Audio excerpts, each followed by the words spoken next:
Salam pemirsa, bertemu kembali bersama dengan saya Pendeta Mauro Sitorus dan Pendeta Muda Arnold Urang. Kita akan kembali belajar firman Tuhan melalui Sekolah Sabat, pelajaran yang keempat, berjudul Konflik di Balik Semua Konflik. Ayat hafalannya diambil dari Yosua 10 ayat 14. Belum pernah ada hari seperti itu, baik dahulu maupun kemudian, bahwa Tuhan mendengarkan permohonan seorang manusia secara demikian, sebab yang berperang untuk orang Israel ialah Tuhan. Dari ayat ini, bagian kalimat terakhir, ada pernyataan yang jelas bahwa yang berperang untuk Israel ialah Tuhan. Nah, sebelum kita lebih lanjut untuk belajar firman ini, marilah kita awali di dalam doa. Tuhan di surga, kami ingin belajar firman-Mu, tolong kami untuk mengerti. Terlebih pemirsa yang menyaksikan akan tayangan ini boleh diberkati dengan pendalaman firman-Mu ini Tuhan. Dalam Yesus kami berdoa, amin. Amin. Baik, pelajaran ini akan kita dengarkan pemaparannya disampaikan oleh Pendeta Muda Arnold Urang. Silakan Pastor. Baik, terima kasih Pendeta Mauro Sitorus. Salam sejahtera pemirsa.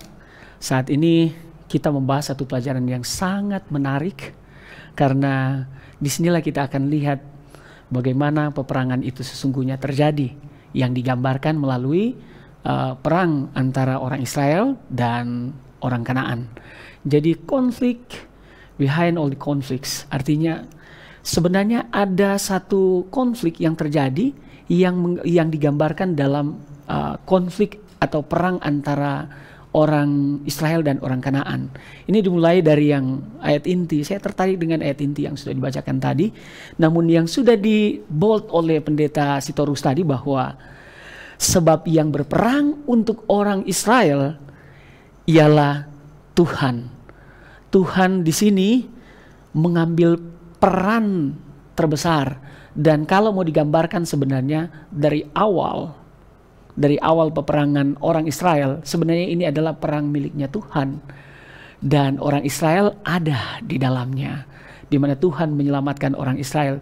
Tidak ada andil orang Israel, namun Tuhan yang melakukan semuanya. Mari kita lihat dia punya rentetan peristiwa dari sekarang kita belajar tentang Yosua, ya, Yosua pasal 6 khususnya.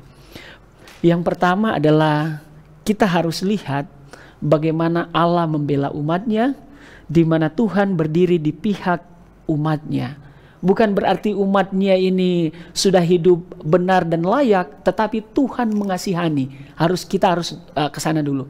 Tuhan mengasihani umatnya, dan di balik kasih Tuhan itu ada rencana keselamatan, rencana besar keselamatan yang Tuhan rancang. Sehingga pelajaran hari Minggu itu memperkenalkan kepada satu tokoh kosmik, yaitu Panglima Bala Tentara Tuhan, yang kalau kita pelajari dengan baik, Panglima Bala Tentara Tuhan ketika Yosua bertanya, engkau di pihak engkau kawan atau lawan? Nah, Panglima Bala Tentara Tuhan ini, Bala Tentara Sorga ini katakan bukan, nggak menjawab iya atau tidak, nggak menjawab lawan atau kawan, tapi dia bilang tidak. Mengapa ada jawaban seperti itu? Disinilah kita lihat bahwa Tuhan sementara mau menjelaskan bahwa engkaulah yang harus berada di pihakku, bukan aku berada di pihakmu. Oke? Kita setuju ya? Bahwa kita harus berada di pihak Tuhan. Bukan Tuhan ada di pihak kita, bukan. Kita yang harus berada posisi kita di pihak kebenaran, yaitu pihak Tuhan itu sendiri. Sehingga ketika akhirnya Yosua mengenal, oh iya, ini adalah Panglima Bala Tentara Tuhan, maka Yosua langsung mengenal itu adalah Kristus. Ketika dia menyembah, maka Panglima Bala Tentara Tuhan itu tidak menolak penyembahannya. Itu dikarenakan bahwa memang benar itu Kristus. Kalau malaikat yang datang sebagai utusan seperti Gabriel gitu, ketika mau menyembah itu manusia itu, dia bilang jangan, saya hanya utusan, sembahlah Allah yang hidup. Tapi kali ini dia terima penyembahannya. Hanya satu oknum yang berhak menerima penyembahan manusia. Penyembahan ciptaan itu adalah pencipta itu sendiri, dan di sini adalah Panglima Bala Tentara Tuhan. Oke, kita lanjut. Perang di surga, kita balik kembali sedikit ke belakang, bahwa inilah yang digambarkan bahwa konflik di balik semua konflik adalah telah terjadi peperangan di sorga, yaitu Mikael dan malaikat-malaikatnya, tadi panglima bala tentara Tuhan, right? Nah sekarang Mikael dan para malaikatnya melawan iblis dan para malaikatnya. Nah ini digambarkan ini dengan dalam kitab Yesaya dan Yeskiel ini, yaitu penguasa Babel dan Tirus, betul ya? Ya. Walaupun ada teologi mungkin yang lain, para teolog mengatakan oh ini gambaran secara literal bahwa yang benar ini adalah Raja Babel yang melawan Allah atau Raja Tirus yang melawan Allah. Tapi kita lihat ini memang berbeda, karena Babel dan Tirus digambarkan dalam kitab Yesaya dan Yeskiel ini, mereka ada di taman Allah. Itu berarti memang benar ini adalah gambaran tentang iblis itu sendiri atau Lucifer yang memberontak. Oke, kita lanjut. Telah terjadi perang di sorga. Nah, Tuhan adalah pahlawan. Ingat kemenangan orang Israel melawan orang Kanaan waktu itu, letaknya adalah pada pertolongan tangan Tuhan. Dan kemenangan ini sudah dilakukan terlebih dahulu ketika Allah mengusir setan dan para pengikutnya dan melempar mereka ke bumi. Itu dia. Jadi kemenangan itu sudah dipastikan terlebih dahulu oleh Kristus. Oke, Tuhan adalah pahlawan, artinya Tuhan itu adalah yang memegang sesungguhnya peperangan itu dan memastikan sesungguhnya kemenangan itu bagi orang Israel. Itulah sebabnya Tuhan itu adalah pahlawan. Karena pada akhirnya kita bisa melihat dari setiap sejarah bahwa umat Allah menang bukan karena kekuatan mereka, tetapi karena kekuatan Allah. Ya, kita lanjut kemudian di Tuhan akan berperang untuk kamu. Dan ada ayat selanjutnya bilang kamu hanya diam saja sebenarnya. Oke. Ini gambaran sebelum orang Israel berperang melawan orang Amalek, orang Kanaan, meruntuhkan tembok Yeriko. Sebelumnya itu sudah terjadi di mana Allah itu membinasakan orang Mesir, right? Dan orang Israel tidak melakukan apa-apa. Dan orang Israel tidak melakukan apa-apa karena Tuhan yang melakukan peperangan itu. Orang Mesir itu dicampakkan ke dalam laut Teberau dan mereka mati semuanya karena tangan kuasa Allah. Nah, di sini kita pahami bahwa bukan rencana Allah, ini White katakan juga, bukan rencana Allah bahwa orang Israel itu harus berperang dengan fisik. Yang Tuhan rencanakan adalah mereka itu patuh dan taat pada hukumnya, pada kehendaknya, karena perang itu adalah milik Tuhan. Sampai di sana mungkin dulu, disilakan Pendeta Sitorus. Terima kasih Pendeta Arnold yang sudah menolong kita untuk mencoba memahami pelajaran yang keempat ini ya. Jadi kita dapatkan tadi penjelasan bahwa di balik konflik itu sebenarnya ada yang menunggangi ya. Ya pasti kita bisa simpulkan berarti itu Lucifer gitu. Jadi ada kuasa yang lain selain kuasa Allah yang sedang bertentangan, sedang berlawanan dengan kuasa Allah. Sebabnya ada konflik, karena pengertian konflik itu adalah ketidaksesuaian, ya makanya ada konflik. Nah kita lihat juga di sini bahwa bangsa Israel juga hampir tidak bersesuaian dengan apa yang Tuhan arahkan. Ya seperti tadi Tuhan katakan bahwa Tuhan maksud adalah tidak perlu berperang, gitu, hanya ikut saja Tuhan punya kasih arahan. Tapi karena mereka mencoba untuk menggunakan jalan pikiran sendiri, cara sendiri untuk merebut itu Kanaan, maka Tuhan memberikan petunjuk yang kedua. Nah di saat yang sama juga apa yang terjadi konflik-konflik yang pernah ada di dalam Alkitab, karena pelajaran ini juga mengulangi kembali apa yang pernah terjadi di surga, apa yang pernah terjadi perang Israel saat mereka keluar dari Mesir, lalu bangsa Mesir untuk mengejar mereka kembali, dan Tuhan ingin lepaskan mereka, itu juga termasuk perang. Jadi ini menjadi gambaran sebenarnya yang saya tangkap bahwa selama kita hidup di dunia ini pasti akan ada konflik. Ya, karena kembali lagi seperti apa yang bermula, yaitu di sorga sudah terjadi, yaitu perang, ya, yaitu Allah dengan Lucifer. Meskipun bukan perang secara fisik, tidak angkat senjata, Nggak ada baku hantam, Ya. tapi lebih pada Perang kosmik. ya idealis ya, kebenaran ya, ya benar dan yang tidak benar.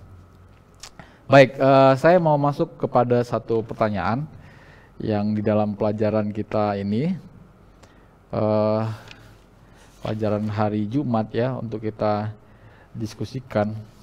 Pertanyaan yang pertama, bagaimana latar belakang konflik kosmik membantu kita ya, saya dan kita semua pemirsa, untuk lebih memahami bahwa Tuhan yang memerintahkan Israel untuk berperang. Oke.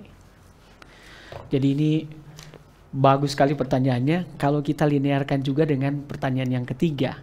Coba kita lihat bagaimana kita dapat menerapkan prinsip berdiam diri dan menantikan Tuhan berperang bagi kita dalam kehidupan rohani kita.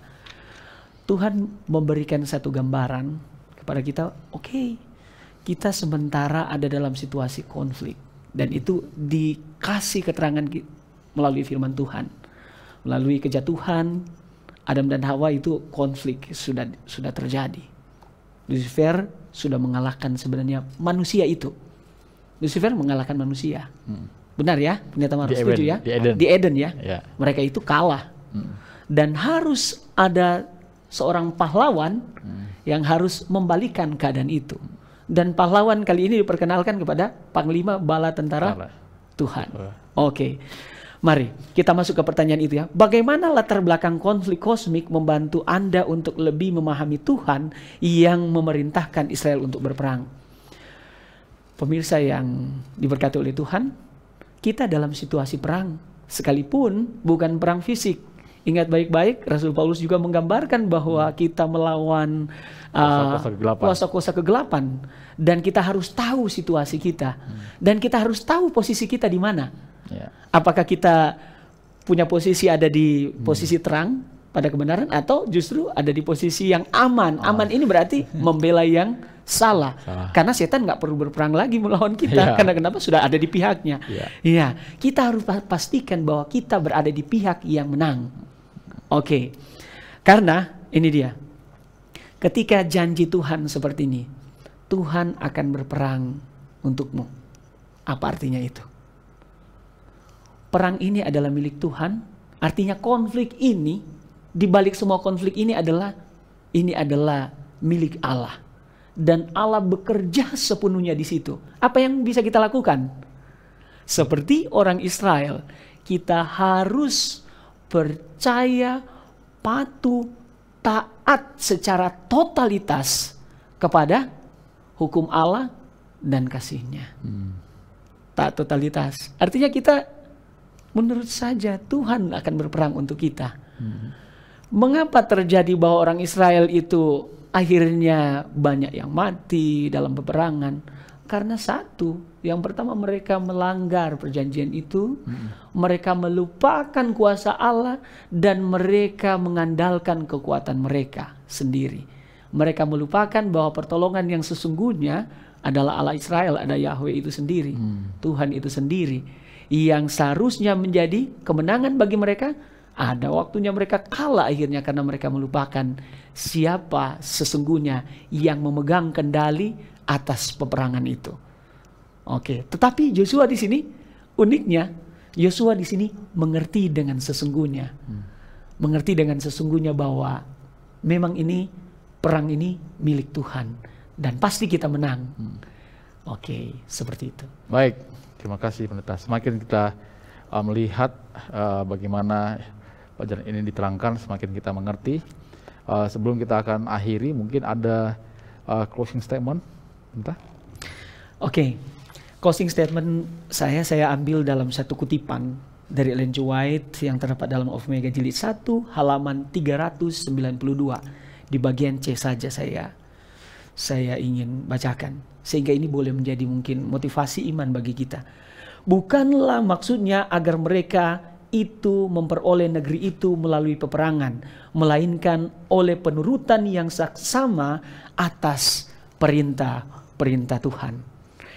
Kita harus ingat bahwa peperangan ini milik Tuhan dan sepenuhnya kuasa Tuhan yang akan berkuasa dan akan menang di sana, jangan pernah mengandalkan diri sendiri. Kita harus sadar bahwa posisi kita harus berada pada posisi yang menang, posisi Kristus yang sudah menang itu. Jangan sekali-kali tergoda kita pergi ke posisi pihak musuh. Jangan, karena sudah pasti kalah. Dan bagaimana kita bisa menerapkan prinsip berdiam diri kadang-kala kan? Berdiam itu sebenarnya Bukan bengong ya. Iya, bukan bengong. Berdiam itu adalah menanti-nantikan pertolongan daripada Tuhan. Ya. Sembari kita berdiam diri, sembari kita percaya. Kalau kita disakiti, ada perang kan berarti kan? Kalau kita dikhianati, ada perang tentunya di sana. Kalau kita diperlakukan dengan secara tidak adil, ada perang di sana. Tapi harus ingat, kadangkala berdiam diri di hadapan Allah, menantikan janji Tuhan itu, dan percaya secara totalitas kepada janji serta kuasa Allah, masih lebih berarti daripada kita berkoar-koar di sana, melawan secara fisik dan lain sebagainya. Sehingga percaya kepada janji Allah sepenuhnya adalah kunci kemenangan bagi Amin. peperangan itu. Saya senang sekali kalimat terakhir ya. Percaya sepenuhnya pada Tuhan adalah kunci ya. Baik, semoga apa yang kami bicarakan dan apa yang telah kita dengarkan dalam pelajaran ini menolong kita semakin mengerti bagaimana perang yang terjadi dalam dunia ini, yaitu perang antara yang baik dan yang jahat. Dan semoga kita semua sebagai umat-umat Tuhan menjadi orang-orang yang menang dalam peperangan melawan kuasa-kuasa kegelapan. Sampai bertemu pada pelajaran berikutnya. Tuhan memberkati kita semua. Amin.